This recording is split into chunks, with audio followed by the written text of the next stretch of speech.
The Gospel of John is the only gospel claiming to be written by one who was actually present during the events being written about.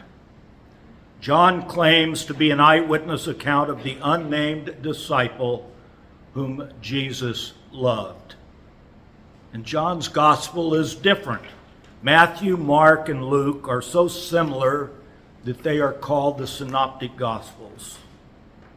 Unlike the other Gospels, John doesn't include the same instance or chronologies. And the fact that it is so different has spurred a debate about whether John's commentary is historical or not, a discussion which continues for hundreds of years, but none of that really matters.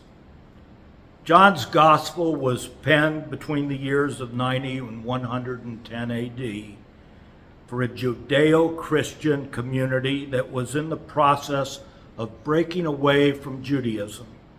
And John regularly describes Jesus' opponents as the Jews. He's actually hostile to the Jews, more so than any other writers of the New Testament. So let's look at today's lesson. In the other three Gospels, the temple scene follows Jesus' entry into Jerusalem, and it is the final straw for the authorities. In John, however, the episode occurs immediately after Jesus' first miracle, the changing of water into wine at the wedding at Cana. As a result, something else is needed to motivate the Jewish authorities to arrest Jesus in the fourth gospel. If the cleansing of the temples is the deciding factor in the Synoptic Gospels for authorities to finally decide to arrest and crucify Jesus, there must be a different confrontation to seal Jesus' fate in John. And in John, that act is the raising of Lazarus. Let's face it, raising someone from the dead would most certainly have gotten the attention of both Jewish and Roman authorities. And it is no doubt that it would have provoked an instant need for them to get rid of Jesus. When Jesus and the disciples enter the temple in Jerusalem, they find that what one would expect during a pilgrimage festival. The vendors are all in place for the exchange of money, animals, grains, which were necessary for the temple sacrifices required by Judaic law. Nothing is out of order yet. However, at this point, John's version departs significantly from the accounts of Matthew, Mark, and Luke. Instead of a concern for the so-called den of robbers, Jesus orders that his Father's house should not be turned into a marketplace. Now, when I first heard this story in Sunday school, I imagined our church as a barnyard with pens of cattle and sheep, cages of doves, and tables stacked with gold coins. I knew the farm. I knew the noise and the smell, and it assailed my senses.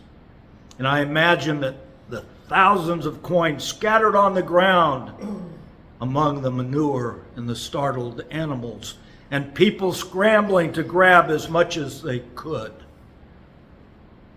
What I did not understand until much later in life was that in order for the temple system to survive, the ordered transaction of a marketplace were absolutely essential.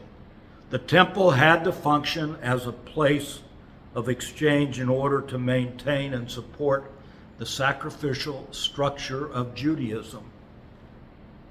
No doubt the system was broken and corrupt, but Jesus did not object to the malfeasance or corruption. Instead, he called for a complete dismantling of the entire system, because Jesus tells us that the temple itself is not necessary for you to have a dialogue with God. And that is the central theological statement and the fundamental question of where is God's location, which is still a matter of contentions between major Christian communities even today. Personally, I'm surprised that Jesus was not arrested on the spot, but apparently the temple authorities merely asked by what authority he did these things. "Show us a sign," they said. And Jesus' response is as perplexing as usual.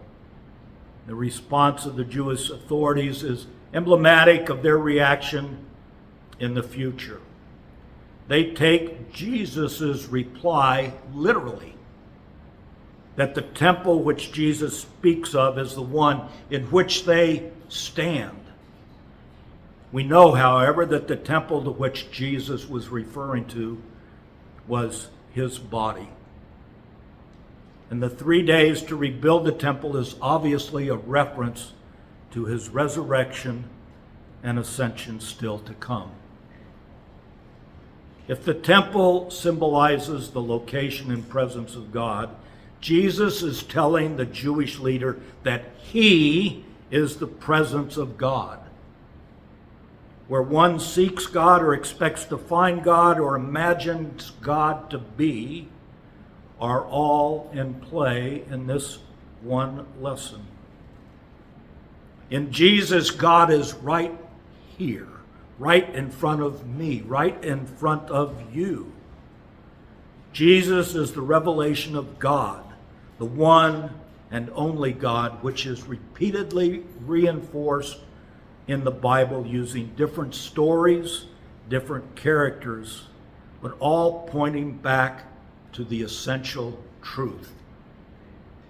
Jesus is here, right now, right here, in you, in me, in each of us. Amen.